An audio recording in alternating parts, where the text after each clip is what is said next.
é natural de João Pessoa, já passou pela televisão, cinema, teatro, um grande ator, um grande produtor. Faz parte do Departamento de Artes Cênicas da Universidade Federal da Paraíba, também do Núcleo Universitário de Teatro. Enfim, estamos conversando aqui hoje com a grande alegria de receber Everaldo Vasconcelos, esse grande artista, né, que nos honra tanto. Muito obrigado, viu, por atender o nosso pedido. Muito obrigado, Fuba. É um prazer imenso estar aqui contigo. Você é uma pessoa que tem uma energia muito especial. Obrigado. Nós falávamos ainda agora de uma experiência que vivemos juntos, um especial que a gente começou a gravar com a TV Tambaú, chamava-se O Namorador. Isso. Naquela época, a Cacá Martins queria criar o núcleo de teledramaturgia da TV Tambaú. E nós aceitamos o desafio e fomos fazer o especial de teledramaturgia em 2004. 2004. E eu me lembro que a gente gravando o especial com muito pouco recurso, com muita dificuldade, e precisávamos de uma música para encerrar o especial, não, fazer o encerramento, que era com uma festa de São João. Isso. E eu ligo para a Fuba e dizia, Fuba, a gente precisa da música para quando? Eu disse, para hoje. Para hoje foi. E você foi lá para Piolim, nós estávamos gravando na Piolim. Foi isso mesmo. E foi algo assim absolutamente incrível, porque a gente gravou, acho que é a primeira versão. Já fui pegando, fazendo a música e já fomos gravando. E ficou algo muito bonito.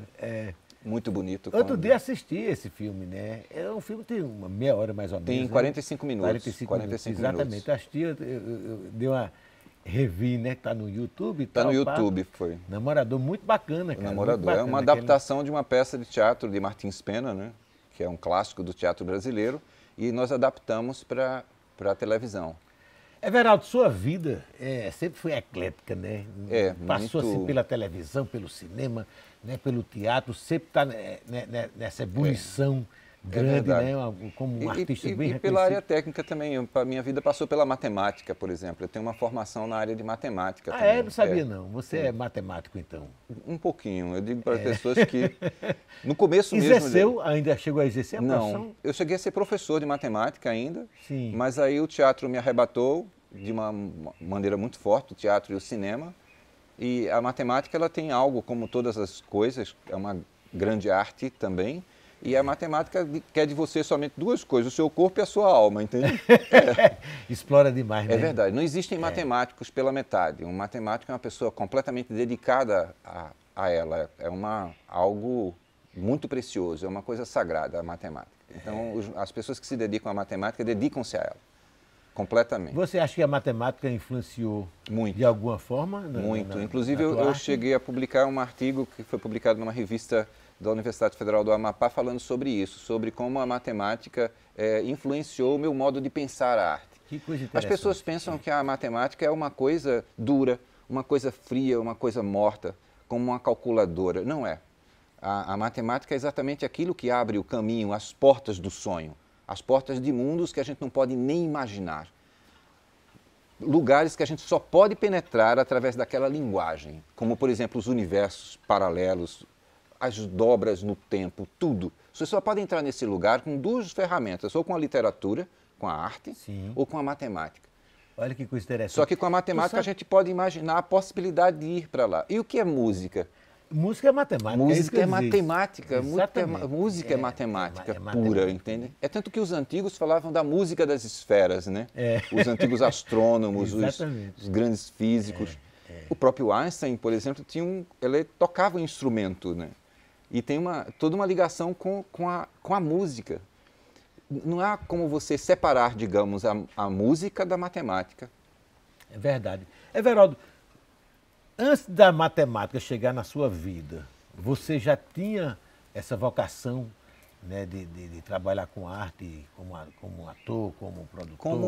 Como um hobby, como uma brincadeira, como um passatempo. E qual foi o momento que você viu que disse, epa, eu vou abandonar, vou deixar de ser professor de matemática e vou agora começar a atuar? Eu era estudante do bacharelado em matemática. E comecei a acompanhar, eu já trabalhava num grupo de teatro amador, mas como eu disse para ti, era um passatempo, era uma coisa do grupo de teatro e tal, que a gente se divertia muito com isso. Mas um belo dia eu comecei a participar mais das atividades de teatro do que das atividades da matemática. E você descobre isso pelas suas notas. Você descobre que começa a tirar muita nota baixa em matemática e começa a dar mais atenção àquele outro lado. E aí eu descobri que eu precisava tomar um outro rumo. Aí eu fiz um outro vestibular para educação artística, licenciatura plena em educação artística, habilitação em artes cênicas. E aí fui estudar educação artística e larguei o bacharelado em teatro. Somente agora, já em 2013, acho que foi 2013, é que eu voltei para matemática e terminei a licenciatura em matemática. Aí você chegou a voltar, então voltou. Aí eu voltei, agora, eu concluí. Aí eu concluí para concluir essa assim, parte. Tipo, para dizer, olha, eu preciso dar um lugar nessa coisa da minha vida, porque senão fica reclamando. Eu acho que os espíritos matemáticos ficavam reclamando. Pelo menos para ter o diploma, mas... Pelo menos para ter... Aliás, nem fui pegar o diploma, só fui para a colação de grau, fiquei com aquela declaração, mas nem fui buscar o diploma. É uma boa lembrança, eu vou buscar. Pelo menos para estar na parede. Mas foi minha experiência de teatro mesmo, o encanto com o teatro. Começou em Alagoa Grande, com Dona Criselide Barros, Celsa Monteiro, o doutor Amauri, que era juiz de Alagoa Grande. A Dona Criselide era casada com ele, e elas cuidavam do teatro. Teatro Santinês em Lagoa Grande. Então, os meus primeiros espetáculos de teatro que eu assisti... Aquele teatro é bonitinho, que muito lindo. Lindo, cara, aquele teatro. Muito lindo. E agora, depois de restaurado, ficou mais lindo ainda. Coisa boa. Então, eu comecei a ver espetáculos de teatro lá. A gente brincava de teatro por causa dos espetáculos de teatro que a gente via lá. E nós éramos amigos dos filhos do juiz, né, de Dr. Amauri e de Dona Criselide. E a brincadeira, obviamente, era brincar de teatro. E brinquei muito no palco do Santinês, brincando mesmo. Você é de Alagoa Grande? Não. Os meus pais são de Alagoa Grande. Meu pai e minha mãe. Terra de Jacques do Pandeiro. Terra de Jacques do Pandeiro. Exatamente. A Lagoa Grande povoa a minha imaginação inteiramente, porque eu passava as minhas férias todas lá. Todas lá. Então, quer dizer, todo o encantamento. Seus primeiros palcos foram lá, brincando mesmo? Meus primeiros palcos e meus primeiros cinemas, porque tinham 2 cinemas, o Cine São José e o Cine Santo Antônio. O Cine, 2 cinemas numa cidade do interior, funcionando plenamente. Você imaginou? Hoje existe? Não. Hoje, um deles já virou uma espécie de lojinhas, né? O outro também. Não tem mais cinemas. Mas eu me lembro de ter assistido muitos filmes naqueles cinemas. Aí nós colecionávamos fotogramas que o projecionista cortava e vendia. A gente encomendava. Eu me lembro que eu tinha uma coleção.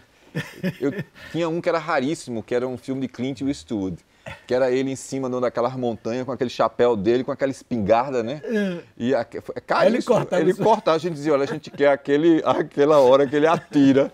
Aí ele ia lá e cortava e vendia os pedacinhos de filme. Loucura, isso, a gente contando isso hoje, eu disse, meu Deus, isso é um crime. A gente colecionava e fazíamos uns projetores com lâmpadas incandescentes, a qual a gente tirava o bulbo dela, o meio, enchia d'água e improvisava projetores com a lente d'água. Vocês faziam um projetor de caseiro? Caseiros, a gente usa. E a lente era uma lâmpada incandescente antiga, você tira o miolo dele, enche d'água, aí vira uma lente. Aí a gente usava o espelho, tinha uma caixinha de madeira, usava o espelho, por exemplo, uma hora dessa era a hora do cinema, porque a gente usava o sol para projetar, né, aquelas imagens. Que coisa fabulosa. E aí foi aí que eu comecei a me aproximar do cinema, porque a gente colecionava esses fotogramas que a gente ia conseguindo. Aqui também o projecionista do Cine Metrópole também facilitava a vida da gente com os fotogramas, entendeu? Cortava também? Obviamente tinha que cortar, porque se tinha os fotogramas para entrar no mercado negro, né? Então... Mas falando de cinema, a coisa mais linda que eu vivi de cinema em Alagoa Grande, no Cine São José, a gente corrompemos o porteiro e fomos assistir à meia-noite e virei buscar tua alma, do Zé do Caixão. Zé do Caixão. Até hoje eu tenho medo, porque é impressionante. É um filme, hoje quando você vê o filme, você diz, meu Deus, como é que a gente se assustou com isso? Exato. Mas... Criança, né? Criança, né? Não podia ter um barulho dentro de casa que você já imaginava que tinha um fantasma daquele voando. Aí as coisas foram tomando rumo, eu mudei para o curso de Educação Artística, comecei a estudar teatro com mais afinco. O que entrou primeiro na tua vida? Foi o teatro, A televisão ou o cinema? Primeiro, eu acho que entrou a atividade teatral, o cinema entrou com essa brincadeira também de fazer projeções, e aí uma coisa puxa a outra, porque você começa a querer ler sobre os filmes, você começa a querer, digamos, aprender cinema. Aí eu tive uma sorte muito grande aqui, que foi a presença de um homem chamado Pedro Santos, não sei se você lembra de Pedro Santos, certo. Grande mestre. Pedro Maestro, Santos, né? Maestro e professor de cinema. O avô de Pedro Santos hoje. Avô de Pedro Santos, que é o presidente lá do Espaço Cultural. Pois Isso. foi Pedro Santos quem me formou. Posso dizer com toda certeza, Pedro Santos foi quem me formou em cinema, porque a gente fazia o NUDOC, quando foi criado, fez um convênio com a Universidade Francesa e vieram professores da França para cá dar um curso de cinema. Eu participei dessa primeira turma e depois continuei lá junto e nós vimos muita coisa. Mas uma das pessoas que nos formou intelectualmente foi Pedro Santos. Olha que coisa interessante. Porque ele nos obrigava a ter consciência dos filmes. É diferente de você ver o filme e gostar do fotograma e tudo. Ele nos cobrava a consciência da planificação. Olhar, um outro olhar, né? Até hoje eu tenho isso. Você olha para uma imagem e você já vai em cima dela, tudo. Coisa. Você vê todas as camadas, a profundidade, toda a armação. E isso foi Pedro, porque ele era um torturador. Eu me lembro que a gente viu um filme, ele dizia, e aí a gente dizia aquelas besteiras, aí ele dizia assim, vamos ver de novo, né? Porque isso é um absurdo. Foi ele que me fez ler livros importantes, como A Forma do Filme, O Sentido do Filme, de Eisenstein. A gente teve que conhecer o Pudovik, o ator no cinema, o Kuleshov, que é sobre a teoria da montagem. A gente teve que aprender essas coisas todas com muita força. Maravilha. E semiologia, semiótica do cinema, entende? E era o Pedro. Todo mundo lembra de Pedro Santos apenas como um homem da música. Né? Mas Pedro era um grande professor de cinema, de teoria do cinema, sabia? Ele tinha conhecimento das coisas. E um professor rígido, que chamava a sua atenção para as coisas. Não aquele professor que tem uma receita, mas dizia, olha, presta atenção nisso aqui. Presta atenção. Eu nunca mais deixei de prestar atenção em coisas simples, como a profundidade de campo de uma lente. Rápido, tipo assim, essa lente é de quanto? A gente está trabalhando com quantos milímetros ela tem? Quanto menor a profundidade de campo, mais ela é aberta. É a questão de cor, porque a gente trabalhava com película. A gente trabalhava com película, então a gente tinha que entender basicamente qual era a química da cor para poder ter noção do que a gente ia obter. Porque não é como hoje, que você liga a câmera do celular e está lá a imagem. A gente tinha que filmar, mandava para o laboratório, esperava 15 dias para os caras devolver o filme. Antigamente o pessoal até dizia, né? Vamos assistir uma película, né? Vamos assistir. É engraçado, eu usei esse nome agora, película, pô, é muito antigo, né? É antigo mesmo, mas as pessoas diziam, né? Diziam. Pô, vamos ver que película hoje que está passando. Que película é hoje que está passando? Você falou uma coisa engraçada, eu estava com meus alunos em sala de aula e usei essa palavra e o cara me perguntou. Que é isso? Isso é o quê? Aí eu digo, isso é porque... Aí eu fui explicar, isso é porque o filme é uma película, entendeu? Mas é basicamente isso. Aí eu fui... entrando no cinema, estudando mais, como eu te disse, professores importantíssimos como Pedro Santos, como Manfredo Caldas, como Manuel Clemente, que foi tanto meu professor no NUDOC, como foi professor já em educação artística. Esse cuidado. Manuel Clemente é uma pessoa genial, mereceria mais homenagem, sabe, ao Manuel Clemente. A gente lembra muito de Linduarte Noronha. Linduarte é uma pessoa importantíssima, eu fui aluno de Linduarte. Mas a gente precisa lembrar também de outras pessoas importantes, como o Manuel Clemente, sabe? Claro, bem lembrado. Porque ele Manuel Clemente tem uma coisa da perfeição da imagem, entende? Da luz. Por exemplo, se ele visse essa luz que está batendo em você agora, meu filho, se prepara. A gente ia sair daqui 5 horas da tarde, ele arrumando a luz para poder colocar a câmera. Era desse jeito, com muito cuidado. Detalhista, né? Um detalhismo belíssimo, entende? E num tipo de situação do qual você não tinha como conferir. Você tinha que filmar e esperar para ver o resultado. Então você tinha que acertar ali. Hoje é muito fácil você ver uma pessoa ajustar a imagem, porque eu estou com tudo ali. Mas você teve a sorte, né, o privilégio de ter esses professores maravilhosos na sua vida. Pois é, eu né? acho que uma das coisas... Mas a gente vai pedir aqui, somente um breakzinho aqui, 1 minutinho só, no intervalo aqui, e depois voltamos a conversar com Everaldo Vasconcelos, essa figura maravilhosa aqui, que tanto orgulho nos dá aqui na Paraíba. Essa escola merece mais incentivo à robótica. Queria tanto melhorar a minha rua. E se esse hospital pudesse ter mais equipamentos? Eu te conto que você pode. Com a Emenda Cidadã, você pode ajudar os vereadores a definir o investimento público da nossa cidade. Serão mais de 30 milhões até o fim do ano para fazer diferença no seu dia a dia. E aí, curtiu? Compartilhe com as pessoas do seu bairro e procure o seu vereador. Acesse o site e nos siga nas redes sociais. Câmara Municipal de João Pessoa, a Casa do Povo.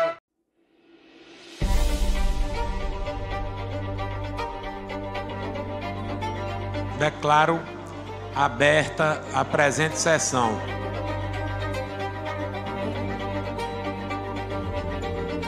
Grande projeto que vem direcionado a... Os vereadores estão todos presentes. A Câmara deve estar perto, sim. Para o público que está assistindo a gente na TV Câmara.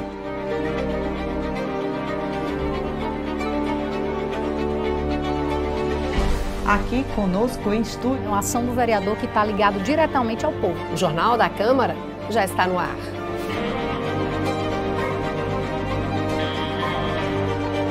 Rádio Câmara FM. Mais assuntos debatidos na Câmara Municipal de João Pessoa. No Spotify e Deezer. Ouvindo o podcast.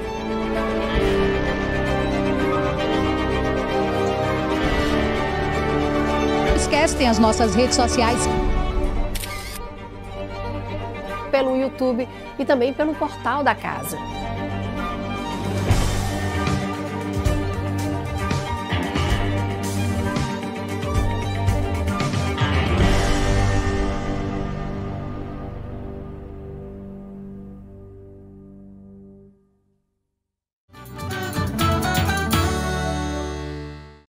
Estamos voltando aqui com Everaldo Vasconcelos, o nosso agente.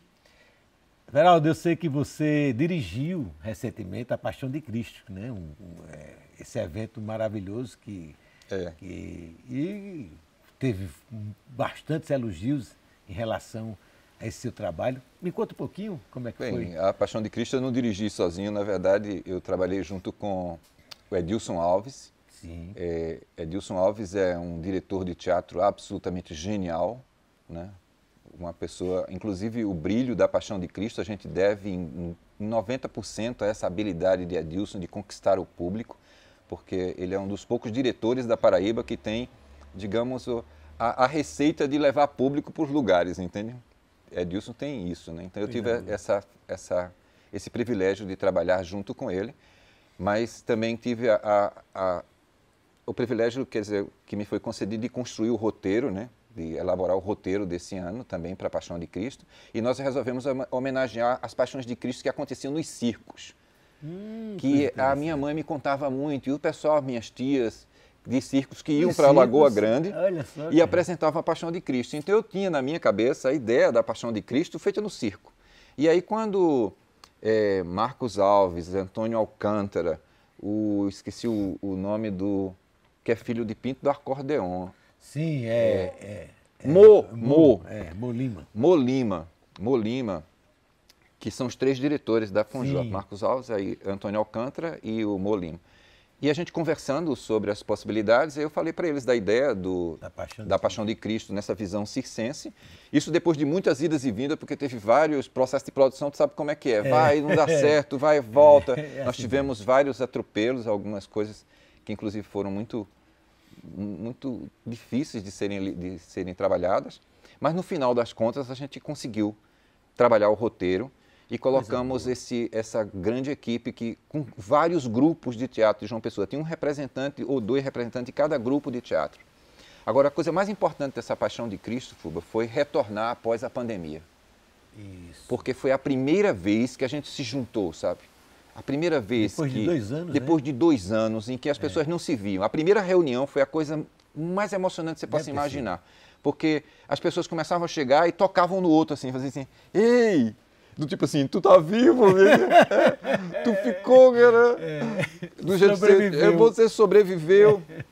Então teve coisas muito lindas no espetáculo. A gente teve um elenco maravilhoso, com Zezita Matos, com Paulo Vieira, o grande brilho de Fabiola Taide, né, que praticamente foi a protagonista do espetáculo, porque ela começo, meio e fim. Depois de Jesus era ela, entendeu? Mas ela é um anjo maravilhoso e o papel dela era exatamente o anjo. Muito brilho, né? Muito brilho. É uma atriz talentosíssima, absolutamente maravilhosa. Que massa, que massa. Mas a coisa linda de fazer essa Paixão de Cristo foi essa. Foi ver todo mundo junto. Mas, como eu te disse, né? é um reencontro, um grande reencontro, um grande reencontro. Depois de um período... Depois de um período sofrido, né? Muito sofrido, no qual você não sabia quem ia morrer na próxima semana, entende? Exatamente. Perdemos bastante pessoas. Perdemos muitas pessoas. A grande experiência que a gente tem da pandemia é que a gente é capaz de suportar isso. Agora, uma das grandes recados da pandemia é que as pessoas precisam valorizar a arte, sabe? Também. Precisam valorizar o artista, o músico, o ator, o pintor, porque quem salvou a humanidade nessa pandemia foram os artistas, foi a arte. Porque as pessoas ficaram trancadas em casa, aí ia escutar música, ia fazer isso, ia fazer aquilo. Ver um filme, ver o filme. E quem foi que produziu isso? Foram exatamente. Os artistas. Você está falando uma coisa aqui, lembrando uma coisa que é muito importante isso, realmente, porque... Se não fosse a arte, eu acho que as pessoas tinham pirado mais rápido. Tinham pirado mais rápido, tinham enlouquecido, tinham morrido de depressão, de tudo, e aí tinham perdido a imunidade e por aí ia. E aí me choca muito quando eu vejo pessoas, como no atual governo da República do Brasil, extinguirem o Ministério da Cultura, sabe? Que é uma coisa absurda. Ou eu ver pessoas... Retrocesso. E não só um retrocesso, é um ataque, entende? A alma brasileira, a vida das pessoas. Sem dúvida. Quando você ataca os artistas, você está atacando a vida das pessoas. É verdade. Foram os artistas, junto com a ciência, eu coloco com mais radicalidade ainda, junto com a ciência, que também foi perseguida por esse governo, foram os artistas, entende? Porque era a ciência de um lado inventando a vacina e os artistas do outro lado sustentando o juízo do povo, entende? Exatamente. Exatamente. Você não imagina a importância da sua live que você faz, a menor live do mundo, à noite. Porque você... Mas era como um ponto de encontro do tipo, olha, a gente está vivo, nós estamos aqui. Não se desesperem, não se desesperem, a estrada continua. Eu gosto de uma imagem que o diretor Amir Haddad diz nas falas dele, ele diz assim, olha, nós estamos com a nossa carrocinha pelas estradas do mundo há milênios. É verdade. Né? Nós estamos com a nossa carrocinha pelas estradas há milênios. Então respeitem os artistas, sabe? Respeitem os artistas. Não é somente alguém que você vai lá curtir e pronto, sabe? Pronto, exatamente. Eu acho que foi uma das grandes lições da pandemia que as pessoas precisam aprender. A valorizar a arte e a cultura. Mas não somente como entretenimento, mas também como educação nas escolas, sabe, Fuba? Precisa que se estude, por exemplo, a sua música nas escolas, que precisa que estude o cinema nas escolas, não só a literatura mais conhecida, o teatro também, porque isso ajuda a formar as pessoas a educação emocional, a educação estética, entende? A educação de valorizar a natureza. E hoje, né, Everaldo, as pessoas, nessa época, na era da cibernética, as pessoas estão, parece, dentro de uma bolha, né, bicho? Sabe aquela coisa, não estão dialogando como a gente dialogava na nossa geração, a gente sempre estava trocando informações. Pois é. Né? Então, aquelas pessoas ficam ali, apesar de ter o acesso no mundo todo, né, você tem o acesso... Né, ali no celular com o mundo inteiro, mas você não falta esse diálogo, essa coisa, o contato com o outro, sabe? Falta o contato com o outro. Eu fui ver um dia desse. Só a arte faz isso. Só a arte faz isso. Eu fui ver um dia desse um show de uma banda chamada Ambrosina Reggae Band. Sim, conheço. Aí fui lá na Casa da Pólvora, pôr do sol magnífico, né? E eu vendo a galera chegando, né? Aquela coisa assim, eu disse, que coisa importante é isso, sabe? Porque fazia alguns meses, anos, né? Esse 1 ano e meio, que essas coisas não estavam acontecendo. E eu digo, olhando as caras novas, né, que estavam chegando, eu digo, poxa, que coisa bonita isso, sabe? Você vê as pessoas aparecendo aqui, as pessoas surgindo. A importância da arte, sabe? A importância da arte, da vida das pessoas, da arte na vida das pessoas. Na arte na vida das pessoas. Pois é, eu acho que essa é uma das coisas lindas que a gente pode repassar para adiante. Mas falando de outra coisa interessante, são os projetos de teatro que eu tenho desenvolvido ultimamente. Quais são os projetos os projetos futuros, presentes e futuros, né, que você está pensando? O presentíssimo, com a Agreste, eu estou dirigindo o espetáculo Agreste da Fabiola, né, que é uma pessoa magnífica. Eu gosto muito de trabalhar com Fabiola porque ela não se incomoda de ensaiar, né? Coisa boa. A gente ensaia muito, muito. Porque às vezes é complicado. Disciplina, né? Disciplina é muito importante demais. Mas tenho vivido uma experiência interessante também com a Mais Forte, que é um espetáculo, é um texto de August Strindberg, que eu fiz a direção junto com Mônica Macedo e Aline Paiva. É um espetáculo também muito bonito da Companhia Oxente. E tenho vivido uma experiência também como dramaturgo, escrevendo textos para os grupos que me pedem. Que diz assim, eu não sou um dramaturgo, mas já que pedem, né? Claro, não, mas você já que pedem, eu escrevo. A gente tem um espetáculo que eu gosto muito, que é Formigas Bebem Absinto no Armazém do Caos. Que foi escrito antes, um pouco antes da pandemia, mas já dentro desse mundo, desse universo. A ideia era a gente refletir sobre esse mundo que nós estamos. Quer dizer, e a ideia era exatamente essa. Como é que a gente lida com um mundo que você não consegue colocar ele numa forma, né? Que ele é totalmente caótico. Daí esse texto que chama-se Formigas Bebem Absinto no Armazém do Caos. Adorei isso. O título é maravilhoso. Né? E... Formigas Bebem Absinto. Absinto, que é uma bebida poderosa. Tem que ter cuidado com o absinto. A direção do espetáculo é de João Manuel, do Recife, que veio dirigir o espetáculo. Vocês já estrearam? Estou para estrear? Já estreou. Né? Já estreou. Agora eles estão se preparando para uma turnê que eles vão fazer no interior de Pernambuco. Acho que vão para Petrolina com o espetáculo, que é uma coisa muito bacana, muito legal, isso de grupo de teatro, né? Eu acho que todo artista, né, tem que estar na estrada, né? Tem que estar na estrada. Tu falaste a necessidade, né, de mostrar. De mostrar. Eu acho que as redes sociais nos ajudam muito, porque a gente consegue conectar mais pessoas, entende? Mas a gente precisa valorizar os encontros ao vivo, entende? Os encontros presenciais. O palco é diferente, você está ali apresentando, entendeu? Está interagindo com as pessoas. É algo absolutamente diferente. Muito diferente. E tu tens razão quando tu falas dessa questão de uma geração que mora dentro de uma bolha. É uma coisa preocupante, inclusive. Muito. Porque, às vezes, por exemplo, na minha experiência como professor, tem um lado bom. Você está dando aula, aí o aluno vai imediatamente. Você acabou de dizer uma coisa, o cara já vai no Google, né? Consulta. Já consulta e já confere se o que você disse tem a ver, né? Ou então aí eu já uso isso para incluir nas pesquisas, do tipo, olha aí, essas coisas, né, já vai andando. O outro lado ruim são pessoas que passam a viver dentro deste mundo, entende? Como, por exemplo, tem pessoas que ficam deprimidas se alguém não tiver tantas curtidas, tantos não sei o quê, tantos likes. Exatamente. Que é uma coisa louca. O mundo virtual, ele chega a ser falso, né? Bastante falso por isso. Porque muitas vezes as pessoas não estão bem, mas querem mostrar que estão bem, aí fotografa numa lancha, um prato de comida elegante, não tem isso, né? E é perigoso isso, demais, porque aparentemente a pessoa está bem, mas no fundo a gente tem uma pessoa vivendo um quadro de depressão. Vivendo um quadro de depressão. E outra coisa é isso que você falou aí, essa coisa do like.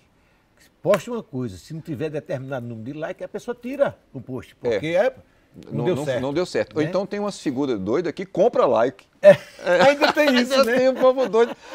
Não, porque eu tinha tantos likes. Eu disse, como é que você conseguiu ter 20 mil likes num negócio desse? Aí foi que alguém me disse, não, Everaldo, comprou like, entende? Eu disse, oxe, te vende like também, se vende like, entende? Tem para vender. Que loucura que a gente está vivendo. Pois é um mundo doido esse, né? É um mundo completamente maluco. E é uma coisa assim, tem pessoas que têm uma vida paralela, é a vida das redes sociais. Eu tive uma... Sem dúvida. São duas pessoas, uma lá e outra no outro canto. Eu vivi uma situação engraçadíssima com uma pessoa que na rede social ela era toda muito moderna, muito, né, muito solta, muito tal e etc. Aí, pessoalmente, conversando, a criatura lá, muito assim, quase conservadora, num estilo estranho, para não dizer outra coisa. Aí eu disse, vem cá, e aquilo ali, o que é? Aquilo é o quê? Não, aquilo ali é outra coisa. É outro mundo. É outro mundo. É como se houvesse uma espécie de cisão na cabeça da pessoa, em que ela vive um mundo que existe dentro da virtualidade e um outro mundo que existe que ela convive. Que é. E tem um mundo, real. eu entrei, demorei um tiquinho, uma vez ou outra eu ainda vou lá, que tem um negócio chamado Second Life. Já ouviu falar disso? Não. É um mundo virtual, tem até moeda. É mesmo? Chama Second Life. Você entra na internet, aí faz um cadastro, aí você constrói um avatar para você e aí você começa a passear dentro daquele mundo. Nossa. E aí eles deixam você, aí você paga, no caso eu não paguei, fiquei gratuito, aí ficou chato eu sair. Mas o mais importante desse coisa é que tem de tudo lá dentro, inclusive festas, reuniões. E aí eu conheci isso por causa dessa menina, que tinha uma vida paralela dentro do Second Life. Bicho, que loucura. E ela passava cerca de, eu acho que quase 4 horas por dia durante a semana, que ela não tinha as outras atividades, e no final de semana era quase que integral dentro desse outro mundo, entende? Olha que loucura. Todo mundo vira avatar, pode fazer, fala o que quiser. Pode falar o que quiser. Né? Acaba também com muita confusão. Muita né? confusão, pode namorar com quem quiser. Sim, porque tem um detalhe, tem a parte sensual do negócio também, entendeu? Ainda tem, eu digo... Ô, coisa boa. Pois Eita, que Everaldo. coisa boa conversar contigo. Pena que o programa é curtinho, né? Porque a vontade é de a gente passar aqui mais 1 hora conversando. Pois é. Mas olha, muito obrigado, bicho. Muito obrigado mesmo por ter participado aqui do Nossa Gente, né? E depois a gente vai conversar mais. Vamos. Claro, outras coisas, fazer, quem sabe, até alguns projetos juntos. Né? Vamos fazer sabe? coisas quiser. juntos, com certeza. É isso aí, gente. Nossa Gente terminando agora com esse grande Everaldo Vasconcelos, né? Essa figura maravilhosa que tanto orgulho traz para a nossa Paraíba. Beijo grande, sexta-feira.